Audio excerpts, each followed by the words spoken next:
Good afternoon. Welcome back to the channel. This video is not financial advice, not financial advisor. Do your own research, make your own decisions. Okay, guys, welcome back. So this is just going to be a general update video. I was going to do this as the Great Shakeout, the final chapter, but then I realized I said I wasn't going to do any more Great Shakeout videos. So now I'm just going to do a general update, and I got a lot of things to go over. I don't even know where I'm going to start. I will cover the whole shakeout and everything that's happening right now, but I'm going to go over other things too.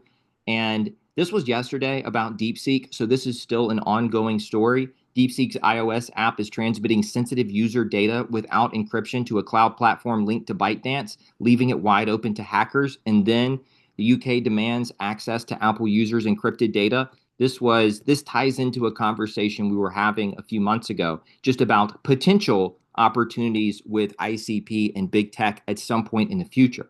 All right. But I'm going to start with the whole DeepSeek story because this is one of the most widely covered stories I've seen over several weeks since ChatGPT came out. I haven't seen anything get this much coverage since then. And most of the coverage, or at least it's been trending this way, at least in this part of the world, has been about problems, concerns, all the scary things. China could be stealing our data, right? Espionage, IP theft, so on and so forth. And the fact that there's only two web frameworks on the entire planet that can offer a deployment method on the web for AI models, Web 2 and ICP. There's no other model out there right now that I know of for deployment on the web. And the fact that Panda was listed on DeepSeek's GitHub was one of the first frameworks listed on DeepSeek's GitHub. And I think Alice is on there now. But that there's nobody on earth out. Really think about this. Think about how much coverage it's got. Just go to YouTube, and just type in DeepSeek and see how many millions of views all these DeepSeek stories have got, and how scary videos in China and blah, right? The CCP and nobody on earth, nobody nobody says, hey, well, we're talking about all the problems on Web 2, but there's this other thing out there that's in its very early stages, right? Um, and while capacity is still limited, it's in the earliest days that solves for all these issues, that has a perfect model for all of these issues. You actually have real ownership. It's transparent. It can be audited. And there's a governance framework in place. Nobody on earth with a decent sized platform that's covering this whole thing. The entire AI space is just completely in the dark. Um, yeah, I don't know. I'm not that smart of a person. So this is very clear to me. And it's kind of hard for me to believe at this point that all the largest, I think some of them likely just don't know. But I don't think that explains this entire situation because it kind of seems like the problem itself, it kind of seems like the conversation, like if let's just say we're in a simulation. If we're in a simulation, it seems like the simulation has been programmed that we're just going to discuss the problems at this general phase. Okay, the not the whatever hasn't been programmed to discuss solutions yet. It's kind of what it feels like, and I say that as somebody who's been trying to get the word out about ICP for 3 years, who's been trying to pierce through the mainstream with everything that ICP can do and solve for 3 years, unsuccessfully. Not I say unsuccessfully, but just there's a certain um, it's just like it's like the mainstream conversation, regardless of what's happening in the real world, regardless of what real technical solutions are actually out there, and even if they're listed on the DeepSeek's GitHub as one of the few frameworks, it just doesn't matter. It kind of seems like the conversation is going to move at its own pace. I think the problem is that people in the ICP space front ran the public conversation, got way out in front of the public conversation, and now we're going to have to kind of wait for it to catch up, unfortunately. But don't look at the fact that ICP is not getting, for anything that can fit into a canister, for any AI model that can fit into a canister, ICP is a realistic solution right now, not some time in the future, like right now. And if you're an AI company And smaller AI models are going to make up the large majority of use cases on the web. If you're an AI company, at least looking at this as a realistic second option for deploying your model, it has an entirely different value proposition too. You can offer so much more benefits and advantages to your users and value added services. Things like ownership of your data, ownership of your application, ownership of your AI model. But nobody knows. But don't look at the fact that nobody brought up ICP. To some degree, I do expect that. I just want to make a point that it's not normal for this type of an issue to get this much coverage, but there actually be another solution out there that's being completely omitted from the conversation like it doesn't exist. That's just not a normal thing. That's the point that I'm making with that. But I would look at how big of a problem this was made out to be, because that gives you an idea of how big it is that ICP is a realistic solution for this, regardless of whether people are talking about it right now or not, and regardless of whether price is reacting right now or not. Look at how big of a deal people made this problem out to be. That's how big of a deal it is that ICP is a solution for this. We're just, in my opinion, in a managed conversation environment. Or they all just don't know. But if you want to do something to positively move the conversation forward, doing this, just your version of this, or your version of what Jerry's doing, or what Fabio's doing, or what Alex is doing, or what whoever else is doing, that would help. Because we're kind of, until the simulation moves to the next phase, until the simulation moves out of the problem phase, we're kind of going to be on our own as far as making the bull case and explaining why this is a solution to so many different problems that people are raising. But this was extremely bullish. The whole DeepSeek situation was extremely bullish because it highlighted all of the problems that ICP solves for, regardless of whether or not ICP was brought up as a realistic solution or not. Now, let's move to the next part. UK access. Actually, I'm going to skip ahead. There's some decent takeaways in here too. This is going to be a very big takeaway. So there's no solution for this. And this all ties into the same conversation, okay? It doesn't matter what type of sensitive data it is. It could be like your birth certificate, you take a photo of it and you store it on the cloud just so you have a backup. It could be a law firm, their client sensitive data. It could be anything, any type of sensitive data. It could just be some video, some home video from your childhood or from your parents' childhood or something that you want to preserve.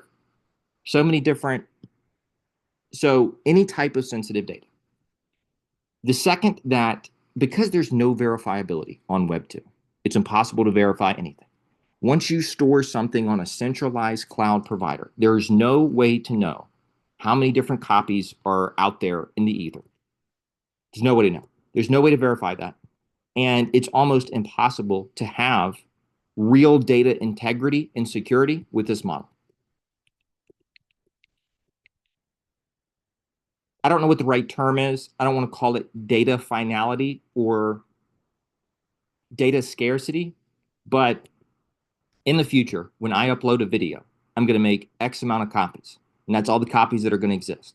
And everything is going to be set up to where if you own the data, you control how many copies of that data are out in circulation. And you can verify this. Right now, you don't control how many copies are out there in circulation. You have no idea how many copies are out in circulation, so you have no idea whether or not your data has been exploited or not. No way to verify on this system. You need programmable wrappers around all data that you can give ownership to people of their own data that are open and transparent and can be audited. I don't know any other way to solve this problem than with the canister model. And I haven't seen anything else that solves for this problem. Just think about when you store something on the cloud, regardless of how sensitive it is, and regardless of whatever the terms and conditions are, you have no idea how many copies are out there from that point forward. There could be tons, and you would have no clue with no way of verifying. But The canister model is the only thing I've seen on Earth that solves for this and can do so in as open and transparent of a way that's possible with current technology from what I've seen. All right, back up. Back to Apple. Apple UK demands access to Apple users' encrypted data. This gets into a conversation we were having a few months ago, and I went over a couple examples where I thought it might make sense at some point in the future for big tech to use ICP because while Apple is facing pressure in the UK, and we'll see what happens with this whole situation. I don't know what the hell is happening in the UK. Yeah, I don't know what's happening in the UK, but I would expect. I don't know. I need to look into it. I would expect a similar thing that you've seen in the US to eventually get to the UK too, because this whole trend it looks like is a broader trend. And for any OG subscribers, did I not? I'm not even gonna get into that right now because I'll get off topic. But I was just going over the CEO takeover, right? Back in the day before Elon ever bought Twitter, and especially when Elon started speaking out about different things, I was like, okay, it's over. We're moving. All the technologists are about to take over. All the technologists are about to start relieving politicians of their duties. I was saying this 2 years ago. I was saying this before he ever bought X or Twitter. Yeah, but yeah, this is all moving forward. It's like full steam ahead into the exponential age, and that's why I think that either everything's moving forward with all this tech, or we're moving into the dark ages, and there's going to be some catastrophic event, and yeah, and Mad Max scenario. But anyways, UK demands access for Apple users' encrypted data. I can see a realistic situation playing out at some point in the future. And just because price is not performing and it's down and the market sucks and sentiment is kind of in the shitter, it doesn't change my outlook on this. I look at this objectively based on what the technology can do and the current problems with the technology and how these things can work together. Whether or not it plays out like I think or whatever, we'll see. I have no idea. Maybe I'm wrong. I'm just going over why I think this makes sense and how it could solve for a lot of problems. But if you just think about, they didn't, I should have gone through this article more thoroughly to see exactly what types of encrypted data they're looking for. But regardless of what types of encrypted data they're looking for, I do think there could be a realistic situation that plays out with Google and or Apple and or both, because these are the two providers that most mobile phones are through, either through your iPhone or through some type of Android powered device, right? And so on your phone, you have a lot of sensitive data on your phone, right?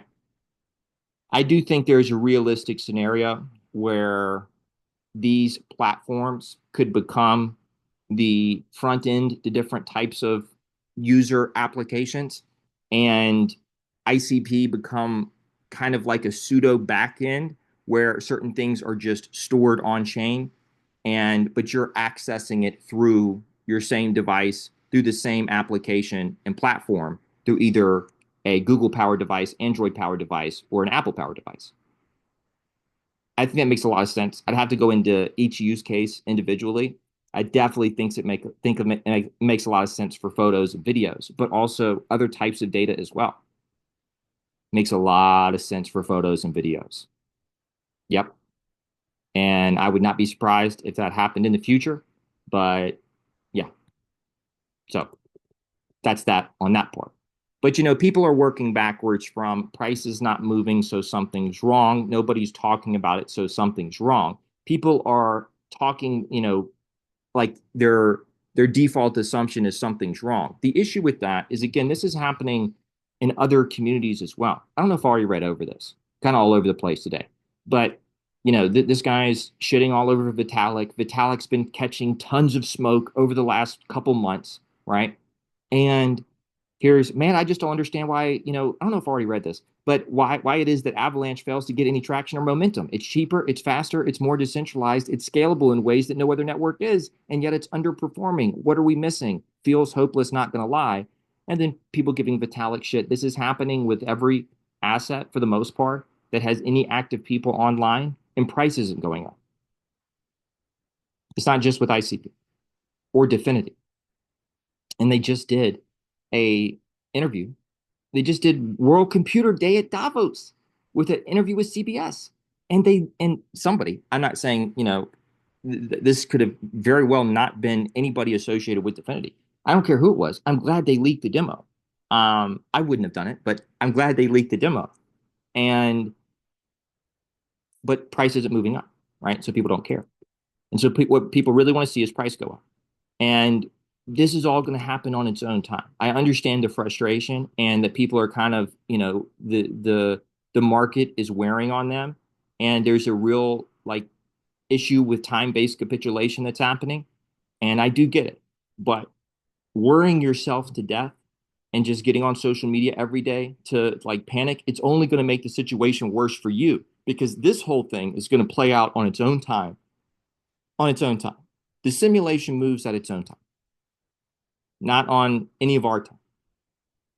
All right. So regardless of like what you want to see this month or this week or whatever, it's like this is that big that it's just going to move at its own time, on its own time. And if I were to leave, if you were to leave, if any of us were to just pack up and go, this is all going to keep moving forward. So I might just take a break from social media.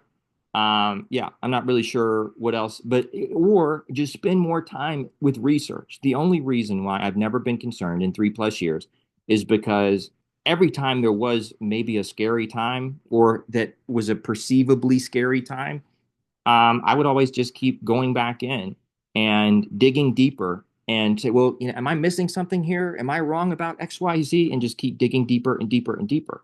And every time I did, I always came out with that much stronger conviction because I saw something else that I had missed before that made the bull case even stronger. But we're in a market, in an industry where there's a 100-to-1 leverage trading market. And I've been making the same case for late 2021 about this specifically, not this specifically as it related to ICP. That was, I think, late 2022 when I started going into that. But this has always been the case. Overwhelmingly more longs being liquidated than shorts. Pause. If you have no comprehension of the derivatives market, I apologize. I don't have time to go into this right now. I'll try to make time to do a specific video about this just so you generally understand how this works. I'm not saying this is definitive proof that there's price suppression. What I'm saying is that long liquidations serve as selling pressure. Short liquidations serve as buying pressure. And whatever the position size, if it's a 20-to-1 position, so you have, let's say, $1,000 in collateral, but your position is $20,000 in whatever asset it is. It could be ICP, Bitcoin, whatever. But you have 5% collateral, the $1,000, and your position is 20K. And you're playing the profit margin, right? But if you get liquidated, and you're going long with that 20x long, it counts for 20K worth of selling pressure, not 1K worth of selling pressure, which was the only collateral. So that 95% of your position or that position is just artificial selling pressure. And when you have it happening this disproportionately in one direction, like it is with ICP, to where it's probably 5 to 10 times more longs being liquidated than shorts, this deviates from the industry average because this is the industry average. This is all of them over the last 6 months. And this is 6 months. This isn't a week or 2 weeks. This is generally a decent sample size to look at this. And in my opinion, it's not normal that there's not some flip, that positioning hasn't flipped. It's like, what are these people? These people are just getting liquidated every single day. Look, this is a move up. This is a move up that happened in November. How are there's overwhelmingly more longs being liquidated over a month of pumping up to the upside, over an impulse to the upside, still overwhelmingly more longs being liquidated. And see, maybe this isn't and see, the industry average is around 1 or 2-to-1, longs being liquidated versus shorts. But with ICP, it's 5 or 10-to-1, and it's always been like that as long as I can remember. So, I mean, I was saying the same shit back here, and look, it's just I shouldn't be able to predict a trend like this or forecast a trend like this. Yeah, it's like if it's organic, yeah, if it's organic. But, I'm not saying definitively that I can prove that there's price manipulation because I can't. Maybe this is all organic. Maybe these people are just going long and getting liquidated over and over and over and over and over again. All I'm saying is that it significantly deviates from the industry average. And just by looking at these two data points, long liquidations, short liquidations, it's having a negative impact. The liquidations specifically on price action, more so than it's having any type of positive. There's more selling pressure being generated from this specifically than buying pressure. And a lot of that is artificial. Everything not backed by collateral is artificial. I don't have time to go into it anymore. But because that's the situation, if there wasn't a 100-to-1 leverage trading market and this was still the price action, I would probably have a different take. I'd be looking into it a lot more because I'd be trying to make sense of it. But given that there is a 100-to-1 leverage trading market with this price action, I'm going to go look at that data and I'm going to see if there's any weird shit going on or if there's anything that raises a red flag for me. Because what I'm not going to do is look at the price point in a vacuum and then omit the fact that ICP can solve for some of the biggest problems on Earth right now that are currently being broadcasted to the entire world as some of the biggest problems on Earth. This is getting more coverage than anything else. It's just the coverage is about the problem. But I'm looking out across the world and I only see one realistic solution right now. Maybe some other partial solutions, but only one that can actually solve end to end. And for any type of AI model that can fit into a canister in this general time frame, ICP is a solution right now. And even for the ones that can't, I would have to imagine, and I have to dig deeper into this, and I'm going to start digging into this over the next couple of weeks, that even using the trusted execution environment model with ICP, using other types of models outside of having it fully on chain will probably still be a better option on ICP than Web 2. Nothing else can do this. Nothing else can solve for this problem.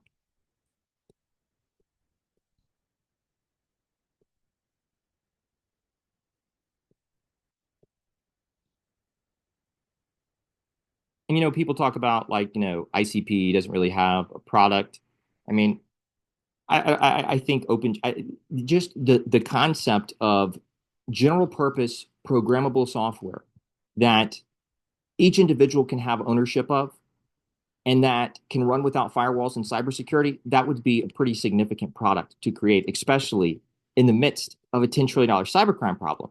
So while I do kind of maybe understand that haven't had any products that really have gained a lot of traction, just the network itself and general purpose programmable software that can run without firewalls and cybersecurity and that can host AI models, even the smaller AI models, but smaller AI models are going to make up the large majority of use cases. It's just nobody's talking about it. It's not really gaining any traction in the mainstream, and price isn't. But people talking from the perspective that something's wrong, it's because when people, just like this gentleman is doing with Avalanche, and there might be something wrong with these other, I don't know. I'm not following Ethereum and Avalanche. I think Ethereum will probably be fine. I haven't looked into Avalanche in a long time. But just the same way that they're talking from the perspective that something's wrong because price isn't moving. It's like, if that's because the issue with that is that one, they don't really ever make the case for why something's wrong outside of price, which isn't a very strong case, not in a market where there's a 100-to-1 leverage trading market. That I'm not saying that it's definitive that price manipulation is happening. What I'm saying is that the same derivatives market has always existed for the last 3 or 4 years. This is the same derivatives market that I was told SBF used to manipulate the price during launch. And that's still in place. Despite the fact that FTX and SBF are gone, it's like the 100-to-1 leverage trading market is alive and well. And if it's not being used to manage the market in this space, it's solely because market makers and exchanges have decided out of their own good conscience, we're not going to manage the market, even though we have a perfect vehicle to do so. We can set all the algorithms up and this can just run. We have the perfect vehicle in place, but because we care so much about honesty and real authentic price action, we're just not going to do that.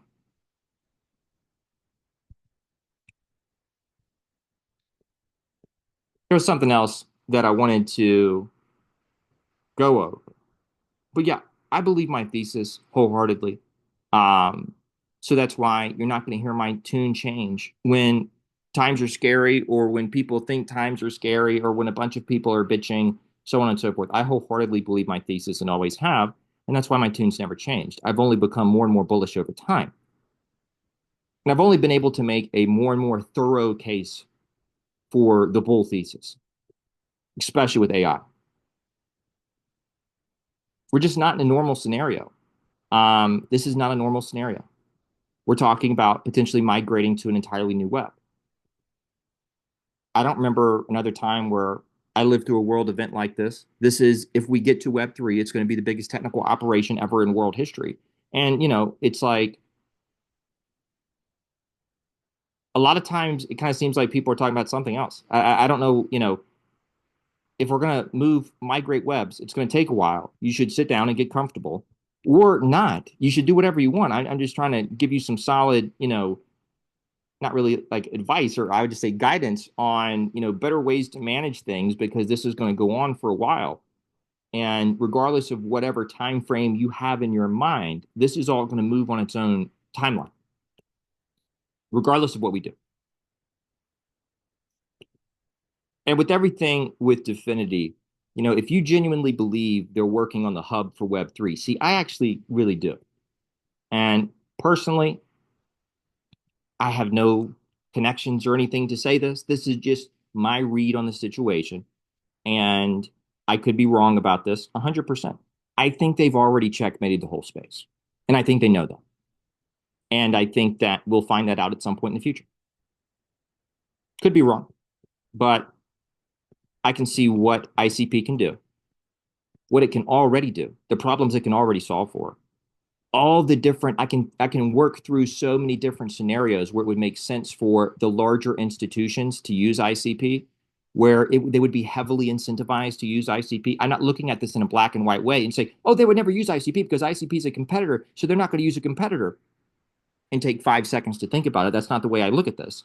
I would look at very like thorough breakdowns of different types of use cases where it might make sense from a business perspective and where there might be overwhelmingly more benefits and advantages to using ICP than doing it in-house. It's just kind of turned into a rant that's all over the place. Um, but yeah, anyways, I'm probably just gonna wrap it up here in a little bit. But yeah, they can't talk openly about certain things. If you really believe that they're working on the hub for Web3, if you really believe that, and see, some people don't. That's the issue, is that some people don't. Some people just have a lack of conviction, and that's why they're on their anonymous account shitposting all the time. But they likely can't talk about a lot of different things because they're working on what I believe to be this is the biggest innovation in the world of software, IT, web development, and artificial intelligence. And it solves for all the biggest problems, most of the biggest problems on Earth right now. That's what they're doing. That's the type of solution they created. This is going to be one of the most disruptive tech trends that we've ever seen in world history. This will probably be the most disruptive tech trend we've ever seen. And ICP continuing to grow and scale and ultimately be adopted, especially and start having AI incorporated into everything. That would be one of the most disruptive 5 to 10 year stretches in the world of software, IT, web development, and everything. Because there's so many jobs, industries, positions, and people that have to be employed to manage this entire shit show that we call Web 2. Because just the way the whole web has been set up, you have so many different overlapping systems here, there, and everywhere. 7 layers of cybersecurity, have an entire industry, the IT industry. Think about how big the IT industry has gotten solely because we don't have secure systems, solely because we can't protect data. There's no way to protect data. It's not possible. Once you put it on the cloud, bam, you're just hoping for the best. It's a trust-based system from that point forward for everybody on Earth. So from what I can see, they're working on the biggest thing on Earth.